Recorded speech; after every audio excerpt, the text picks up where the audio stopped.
Welcome student. CGBSE class 10th mathematics त्रिकोणमिति में lecture number 9 है। प्रश्नावली 2 में प्रश्न नंबर 1 और 2 हम इसमें इस लेक्चर में हल करेंगे। तो आइए हल करते हैं। प्रश्न नंबर पहला, जिसमें 2 cos square theta minus √3 cos theta बराबर 0। सबसे पहली बात जो इसमें देखना है हमको कि जो त्रिकोणमिति अनुपात है cos थीटा और cos थीटा दोनों एक जैसा है कि नहीं। जैसे इस प्रश्न में cos थीटा जो अनुपात है त्रिकोणमिति अनुपात वो सेम है ना। तो इसमें कोई बदलाव लाने की ज़रूरत नहीं है, डायरेक्ट हल कर सकते हैं यहाँ पर। तो 2 cos square theta minus √3 cos theta बराबर 0। तो इसमें हम cos थीटा कॉमन निकाल देते हैं। cos थीटा और अंदर बचेगा 2 cos थीटा माइनस √3 बराबर 0। अब यहाँ पर दो टर्म आ गए, एक cos थीटा और 2 cos थीटा माइनस √3। तो दोनों को अलग अलग हम बराबर 0 के बराबर करेंगे। तो cos थीटा बराबर 0 और यहाँ पर आएगा 2 cos थीटा माइनस √3 बराबर 0। तो cos थीटा बराबर 0। तो ऐसा कौन सा त्रिकोणमिति अनुपात या कोण है जिसमें cos थीटा का मान 0 होता है? वो है cos कितना होता है? 90 अंश, है ना, 90 अंश। और ये हो गया cos थीटा। अब थीटा का मान, यहाँ cos उस तरफ जाएगा, cos इन्वर्स होगा, cos कट जाएगा, तो थीटा का मान आ जाएगा 90 अंश, है ना। अब आगे का प्रश्न जो है, आगे का 2 cos थीटा माइनस √3 उस तरफ चले जाएगा। तो 2 cos थीटा स्थानांतरित हुआ तो माइनस √3 प्लस √3 हो गया और ये हो गया cos थीटा √3/2। अब √3/2 है ना। तो cos का कौन सा अनुपात है सारणी में? cos 30। ये जो है cos 30 का मान है। तो cos थीटा बराबर cos 30। अब थीटा का मान cos इन्वर्स होगा तो थीटा का मान हो जाएगा 30 अंश। तो इस प्रकार थीटा का मान हमें 90 डिग्री मिला और थीटा का मान हमें 30 डिग्री। अब अगला प्रश्न देख लेते हैं। अगला प्रश्न में 2 sin square theta minus cos theta बराबर 1। तो इसमें जैसे मैंने कहा था कि हमको सबसे पहला काम है इसमें देखना है कि साइन स्क्वायर, देखो जैसे अनुपात है, साइन है और यहाँ पर cos थीटा। तो साइन थीटा को हमको cos में बदल देना है ना। सूत्र भी हमको पता है, त्रिकोणमिति सूत्र, तो उससे हम बदल देंगे ताकि cos थीटा वाले टर्म्स आ जाए। उसके बाद आगे हल करेंगे। तो यहाँ आ जाएगा 1 minus cos square theta minus cos theta बराबर 1। तो ये जो सूत्र लगा वो किससे लगा? कौन से सूत्र से? Sine square theta plus cos square theta बराबर 1। अब इसको अंदर लेके चले जाते हैं। 2 गुना कर दिए तो 2 गुना हुआ, यहाँ पे भी 2 गुना हो गया, cos स्क्वायर थीटा माइनस, और ये हो गया cos थीटा, और इस 1 को भी इधर लेके आ जाते हैं, -1 बराबर 0।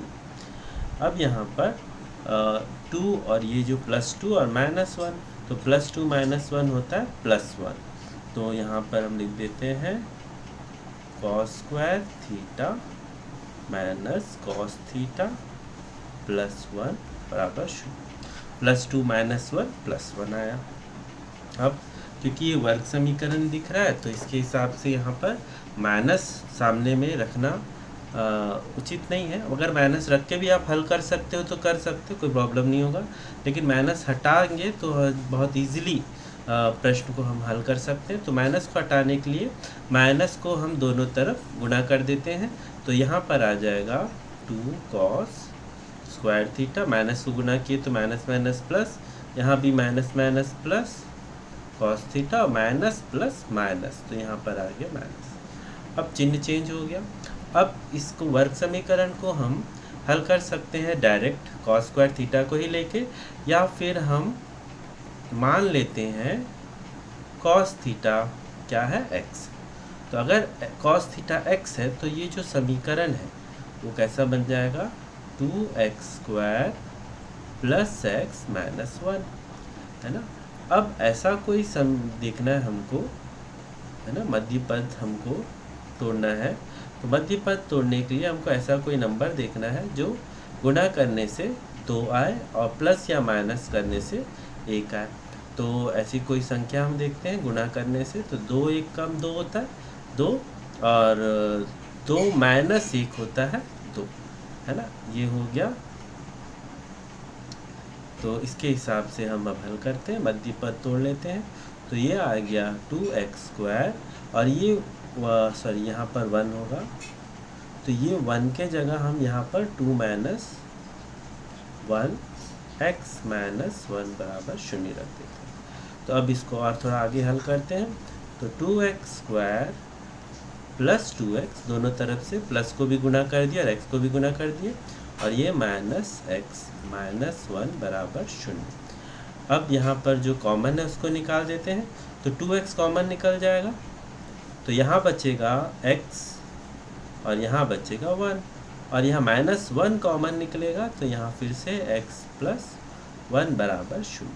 तो इस हिसाब से यहाँ पर जो समीकरण बनेगा x प्लस 1 2x माइनस 1 बराबर 0, है ना। तो अब x प्लस 1, x का मान रख दें। अब x का मान रखने पर x का मान रख लेते हैं। x का मान क्या है यहाँ पर cos थीटा, तो यहाँ cos थीटा रख देते हैं, cos थीटा प्लस 1, और दूसरा है 2 cos थीटा माइनस 1 बराबर 0। इसको भी अलग अलग से अब हम लोग हल करें तो बराबर कर देते हैं 0 के, है ना। तो यहाँ पर आ जाएगा cos थीटा प्लस 1 बराबर 0, तो cos थीटा बराबर माइनस 1, और यहाँ पर 2 cos थीटा माइनस 1 बराबर 0, और यहाँ पे हल करेंगे तो cos थीटा माइनस 1 उधर गया प्लस 1, और 2 इधर आके भाग हो गया 1/2। तो यहाँ पे ऋणात्मक, यहाँ पर जो दिया हुआ है ऋणात्मक, है ना, ऋणात्मक होने के कारण, ऋणात्मक मान होने के कारण,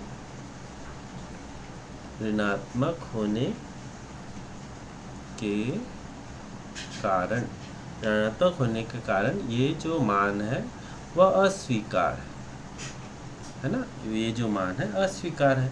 तो ये cos थीटा का मान यहाँ से निकाल लेते हैं। cos थीटा का जो मान है, जैसे यहाँ 1/2 है, तो 1/2 cos कौन से उसमें आता है, cos 60 डिग्री का, cos 60 डिग्री, तो cos इनवर्स हुआ, तो थीटा का मान जो हो गया 60 डिग्री, थीटा का मान जो हो गया वो 60 डिग्री, 60। तो इस प्रकार ये प्रश्न का हल होता है। अब अगले वीडियो में देखते हैं अगला प्रश्न।